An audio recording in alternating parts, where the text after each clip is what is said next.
Bonjour, bienvenue dans cette nouvelle vidéo de l'atelier du rédacteur web. Cette semaine, c'est une semaine conseil. C'est une semaine conseil sur l'écriture destinée au web. Et ce conseil pour cette semaine concerne le fait de faire attention quand tu écris de pas utiliser un langage spécifique. Je m'explique. Un langage spécifique, c'est t'adresser à une personne, ça c'est encore plus vrai quand il s'agit de copywriting, t'adresser à une personne normalement et tomber à côté parce que tu as voulu la décrire et que cela ne correspond pas à la personne. Pour dire à quel point c'est important, il faut savoir donc que pour réaliser de très bons articles web, et encore plus vrai encore une fois pour tout ce qui est texte de vente, tu dois t'adresser vraiment aux gens. Tu dois leur parler comme à des amis, tu dois leur parler avec un ton facile à comprendre et que la personne se sente concernée, qu'elle soit touchée par ce que tu vas lui dire.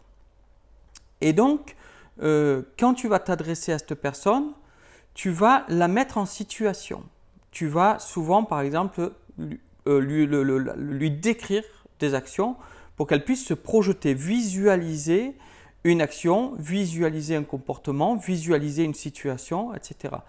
Et tu peux commettre l'erreur quand tu fais ça, par exemple, de lui faire une description de quelque chose qui ne lui correspond pas du tout. Prenons un exemple, tu t'adresses à quelqu'un, tu lui dis, je ne sais pas moi, tu prends ta voiture tous les matins pour aller bosser par exemple. Et si la personne prend les transports en commun et n'a pas de voiture, tu crées un décrochage. Jusqu'à présent, cette personne-là croyait vraiment que tu t'adressais à elle en particulier. Elle se sentait concernée par ce que tu avais mis en place parce que tu as, par exemple, souligné ses problèmes pour pouvoir apporter la solution, pour pouvoir répondre à son besoin. Et puis, tu la mets dans une situation décrite qui n'est pas la sienne. Donc là, tu crées un décrochage et tu peux perdre ton lecteur, tu peux perdre ton prospect à ce moment-là parce qu'il ne se sent plus concerné par ce que tu lui racontes, parce que ça ne lui correspond plus. Ça peut être aussi d'autres exemples. Tu peux très bien avoir dit, vouloir décrire une situation, admettons que tu vends une superbe, je sais pas moi, tu vends de la lessive et tu vas dire, ben voilà, vous n'abîmerez plus votre haut rose par exemple, ou votre petit corset rose, ou j'en sais rien. Et si la personne ne porte pas de rose, eh bien, tu l'as perdu. Tu comprends que plutôt que de dire la couleur, tu vas par exemple dire votre corset préféré, votre corset coloré préféré. Et dans les cas où par exemple tu voudrais par exemple dire, dire quand même, décrire vraiment cette situation tout de même, par exemple pour aller au travail, tu peux dire au pire que vous preniez les transports en commun ou que vous vous y rendiez en voiture.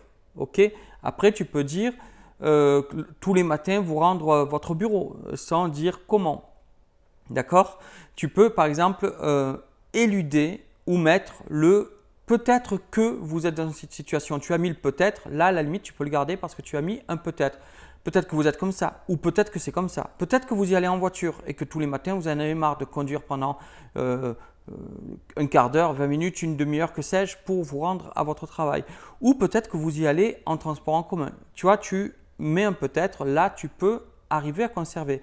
Ou tu peux être assez vague. Par exemple, un des pièges classiques, c'est de dire vous êtes devant votre ordinateur et vous regardez, vous lisez ce texte. Eh bien, la personne, si elle est sur son téléphone, ce n'est plus elle. Elle sent bien que tu ne t'adresses pas à elle, mais à quelqu'un de lambda, n'importe qui daigne lire ton texte.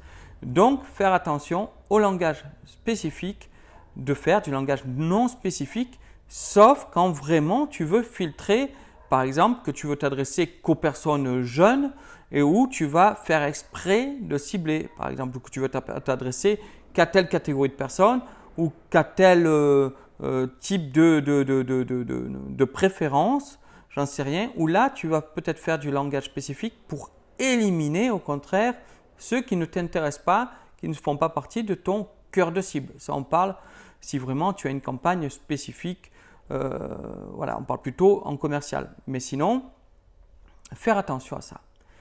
Voilà, je te remercie d'avoir suivi cette vidéo. Si elle t'a plu, si elle t'a intéressé, si tu trouves que le conseil est pertinent, ben, je t'invite à à cocher le petit pouce pour dire qu'elle t'a intéressé et puis à t'abonner à la chaîne en n'oubliant pas de cocher aussi la petite cloche pour être prévenu des prochaines vidéos. Je te dis à la semaine prochaine pour une nouvelle vidéo autour de la rédaction web. Cette fois, ce sera un exercice. À la semaine prochaine.